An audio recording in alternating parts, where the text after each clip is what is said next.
കൂടുതൽ ഇഷ്ടം എനിക്ക് സിനിമ തന്നെയാണ്. എത്ര ചിത്രങ്ങൾ നായകനായിട്ട് അഭിനയിച്ചിട്ടുണ്ട്? ഞാനൊരു 2-3 സിനിമകളിലേ ഉണ്ടാവുള്ളൂ. ഏത് നായികയോട് അഭിനയിക്കാനാണ് കൂടുതൽ ഇഷ്ടം? എനിക്ക്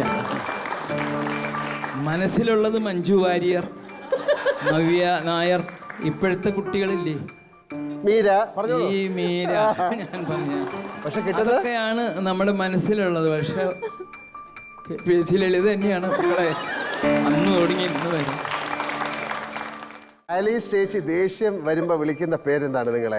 ആ ദേഷ്യം വരുമ്പോൾ എന്നെ അങ്ങനെ പറയാറില്ല. എന്നാലും ആ സമയത്താണ് എൻ്റെ വിദ്യാഭ്യാസത്തെ പറ്റി ആലീസ് പറഞ്ഞത്. അതെന്താ കാരണം? അത് ആലീസിനോട് പറയാം 8ാം ക്ലാസ് അല്ലേ ഉള്ളൂ, അപ്പൊ പിന്നെ ഇത്രയും ഞാൻ പ്രതീക്ഷിക്കുന്നുള്ളൂ എന്ന് എനിക്ക് മനസ്സിലാവില്ല എന്തോ കഥ. എന്നോടൊപ്പം അഭിനയിച്ച കഥാപാത്രങ്ങൾ ഇന്നച്ചന് ഏറ്റവും ഇഷ്ടമുള്ളൊരു കഥാപാത്രം പറയാം. എനിക്ക് ഏറ്റവും ഇഷ്ടപ്പെട്ട കഥാപാത്രം ദേവാസുരത്തിലെ വാര്യർ.